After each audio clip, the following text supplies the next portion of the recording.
It's been snowing all day here in Pullman. We're going to give you some tips on how to stay warm and safe in these conditions. And we're currently under a winter weather advisory watch. I'll give you more information about that right now. From the Northwest Public Broadcasting Studios on the campus of Washington State University, this is Murrow News 8.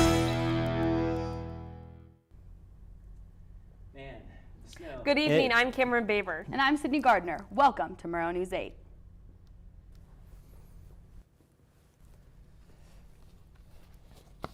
We've been experiencing the first significant snowfall here in Pullman. And because of that, we're going to head straight to the weather. Jackson Scarum. Jackson, what's the rest of the week looking like? Man, the snow is a bit too much. I'm not exactly ready for it right now, but today, you notice there was some snow outside. It's been pouring down pretty hard today. It does look like it's going to clear up a little bit towards the end of the night, but if it does end up snowing a little bit, we're probably not going to get more than like an inch of snow. But looking at the temps today, we do have a high of 33 degrees today and a low of 29, so make sure you have your jacket. You probably already got it because of the snow.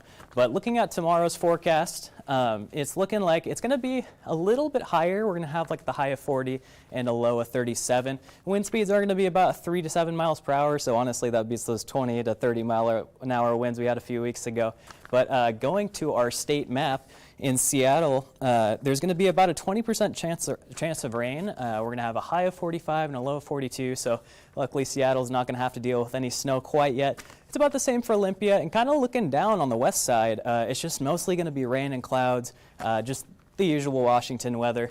And then when we go to the east side, it's looking like Spokane and Pullman are going to be suffering with a bit of snow. But going into our 5-day forecast, it's looking like we're going to have a little bit of snow, and it's going to be a little bit of rain and going into clouds. So this day on Thursday, we're going to have about a 20% chance of snow. So, we might have some, we might not, but I think that's it for today. Speaking of snow, our Murrow News 8 reporter Doyle D'Angelo has more. Let it snow, let it snow, let it snow. I'm channeling my inner Sinatra right now because, as you see, it is snowing once again in Pullman. Now, we've had a few snow days this fall, but the snow that we've seen hasn't been able to manifest itself, as you see, on the roads and the sidewalks until now. Now, unless you follow the weather reports normally, you probably wouldn't know that the snow was going to be here when you woke up this morning, including me. I had no idea.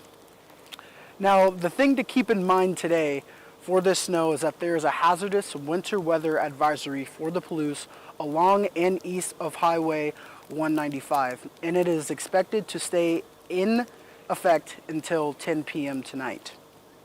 And snow accumulations are expected to be between 1 and 3 inches.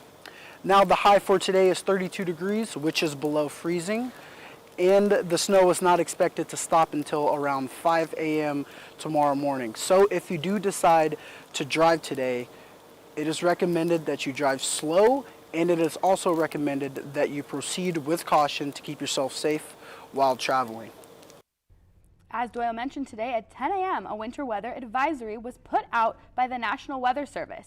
The advisory will remain in effect until 10 p.m. tonight. Between 1 and 3 inches of snow is expected for the Palouse and east of Highway 195. The affected areas will include Potlatch, Rosalia, Plummer, Colfax, Tico, Moscow, Genesee, Uniontown, Pullman, and Oakdale. You should also plan on slippery road conditions. The Omicron variant has hit Western Washington. Find out what Governor Jay Inslee has to say about the variant's arrival. And find out more information about WSU's academic showcase next semester after the break.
As of today, Whitman County has confirmed 6 new COVID cases and a total of 230 hospitalizations and 82 deaths, according to Whitman County COVID-19 case count.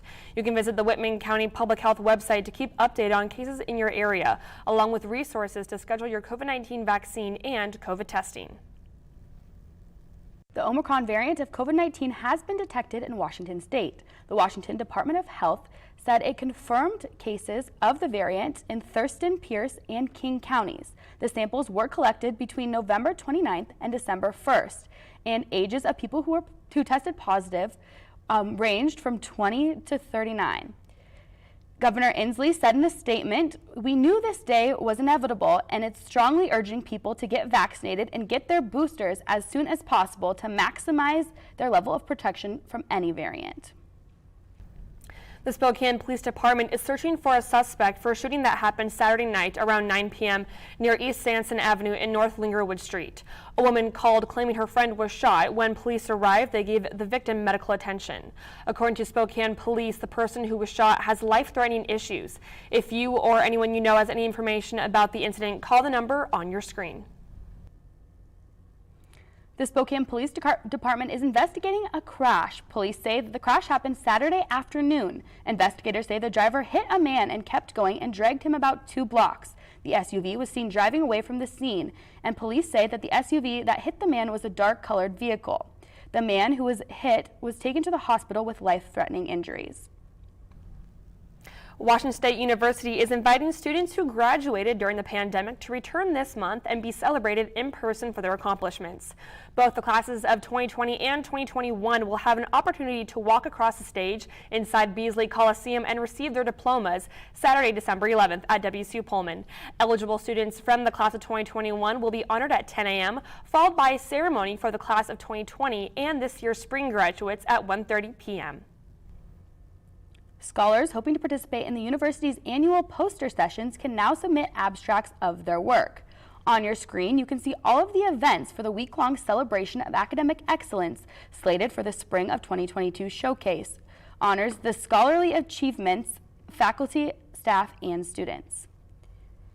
And the WSU Press is hosting its 30th annual book fair from 11 to 3 p.m. Wednesday at the Terrell Library Atrium. The sale will include books specifically related to the Pacific Northwest, and discounts on books will range from 20 to 50%. If you can't make it in person and still want to purchase discounted books, you can order online at wsupress.wsu.edu. And Cougar football is going bowling. Find out when, where, and who they will be playing. And WSU women's basketball steamrolled UC Davis. Find out what happens during the Cougs' dominant performance next.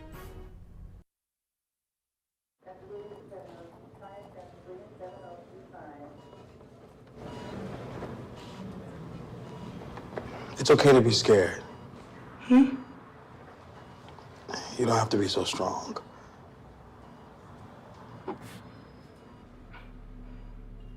Strength is not optional.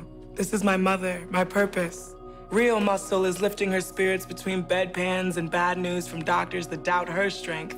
Strength is buried in bills, managing meds, and swallowing those moments of, "Mom, it's me, your daughter." Remember? My strength is super, but I'm still human, right? Look who's here. There she is. Thanks for your patience. How you feel? If you're caring for a loved one, visit aarp.org/caregiving for care guides and community, or call 1-877-333-5885.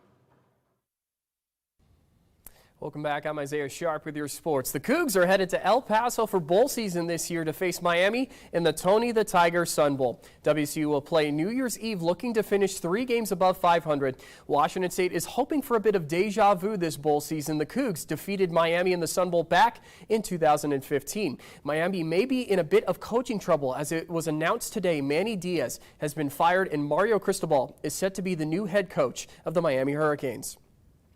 WSU men's basketball took action this weekend with a thrilling end against number 20 USC. With 34 seconds left, TJ Bamba sank a go-ahead 3, but the Trojans just wouldn't go down. Chavez Goodwin scored a tough layup and sank the and one to take the lead. The Cougs unfortunately couldn't answer in the last moments. Here's Coach Kyle Smith after the game. Yeah, I thought it was a really competitive, good college basketball game. Proud of our guys in a lot of ways that we compete. I think the SC is a top 10 program. We had an opportunity there to win, so there's a lot of things to improve on. But hopefully we can put this one behind us and get ready for the next game. Cougar women's basketball faced off against UC Davis this weekend and cruised to their 6th win of the season. Bella Marekatete led the team with scoring with 14 points. Michaela Jones and the Ledger Walker sisters combined for 35, closing the game out 71-49. Women's basketball is back in action Wednesday up north against 7-1 Gonzaga. And WSU volleyball's road to the NCAA title has sadly come to a close. The Cougs fell in the second round against the 5th seed Baylor Bears in Waco, Texas last Friday. This was just the 3rd sweep against the Cougs this season, who went 16-3 in 3-set matches in all of 2021. Katie Ryan had 12 kills during the match, scoring her 7th double-digit kill performance of the season. WSU finishes the season with 20-12 on their record. And that's all I have for sports today. Thanks so much. And go Cougs. Coming up, your Murrow News 8 team is going to share some of their family holiday traditions. Find out more about how we celebrate the holidays after this.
As of today, we are 19 days away from Christmas, and here at the Murrow News 8 team, we want to show you some family Christmas photos and tell you about some of our family holiday traditions that we celebrate at home. So Isaiah, you were saying that you had some holiday traditions of a scavenger hunt. Can you explain about that? So every year my family would set up a Santa Claus scavenger hunt, and the first clue was always on the tree, and then the last clue was where we found our big present, so it was always tons of fun. That's super sweet. Sydney, what about you? That's so exciting. My family does a cookie exchange every year. So all of my aunts get together and cook all different types of cookies, and then we share them and eat them together, which is super great.